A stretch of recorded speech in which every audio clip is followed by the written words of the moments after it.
প্রিয় দর্শক শ্রোতা বন্ধুরা, আসসালামু আলাইকুম। রাজনীতিতে নতুন একটি বিষয়ের সূচনা হয়েছে।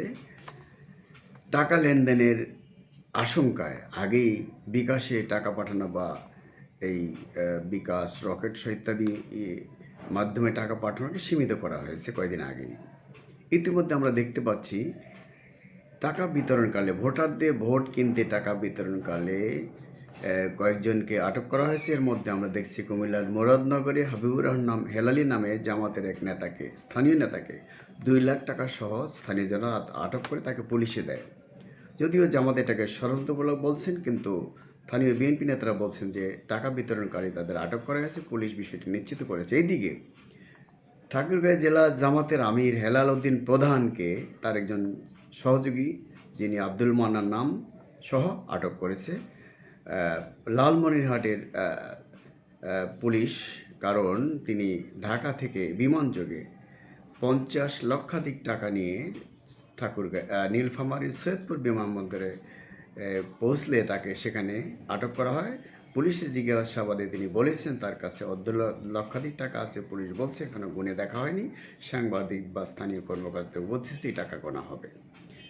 আচ্ছা, যদিও ঢাকায় এক সংবাদ সম্মেলনে জামাত নেতৃবৃন্দ বলেছেন যে এটা একটা ষড়যন্ত্রমূলক ভোটের আগে, কিন্তু বিএনপি নেতারা বলছেন যে এটা মোটেও ষড়যন্ত্রমূলক না, এবং পুলিশও একই কথা বলছেন যে পুলিশের ঘটনাগুলোর সত্যতা নিশ্চিত করেছে। এই যে ভোটের আগে টাকা বিতরণ, এই আশঙ্কা কিন্তু আগেই করা হয়েছিল, এবং এটা জামাতই করতে পারে বলে ধারণা করা হচ্ছিল। কারণ জামাত তাদের প্রচার, প্রপাগান্ডা ইত্যাদি বিষয়ে তাদের যতটা না জনপ্রিয়, তার চেয়ে অনেক বেশি তারা প্রচার করছেন, এবং তারা বিকাশে টাকা পাঠাতে পারে। নারীদের এই ভোটের কাজে তারা ব্যবহার করছেন, যদিও তারা নারীদের, কর্মজীবী নারীদের ব্যবসা বলছেন। তারপরে নারীদের তারা নেতৃত্ব তারা মানছেন না।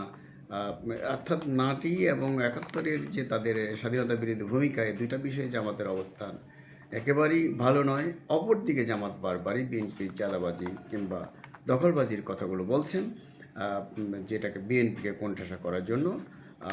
দুই দলেরই এই দুইটা দুর্বলতা, এবং জামাতের দুর্বলতাটা একেবারে পরিষ্কার হয়ে গেল। তারা যে টাকার বিনিময়ে ভোট কিনতে চায়, টাকার বিনিময়ে মানুষ কিনতে চায়, টাকার বিনিময়ে এই যে অনৈতিক কাজ, তারা সত্যকে শাসন আল্লাহর আইন চায়, কিন্তু তারা কাজে যে অন্য কিছু করছেন, অর্থাৎ কথা এবং কাজে তাদের মিল নেই, সেই বিষয়টা প্রায় স্পষ্ট হয়ে উঠেছে। হয়তোবা যতই দিন যাবে সেটা আরও স্পষ্ট হয়ে উঠবে, এবং আগামীকাল নাগাদ আরও কতগুলি ঘটনা ঘটে আমরা জানি না। তবে আমরা চাই যে ঘটনাগুলি না ঘটুক। পুলিশকে বা বিএনপি কিংবা জামাত কারো পক্ষ থেকে যেন এ ধরনের টাকা বিতরণ, ভোটারদের প্রভাবিত করার নানান অপকৌশল, অপচেষ্টা, এগুলো বন্ধ হওয়া উচিত।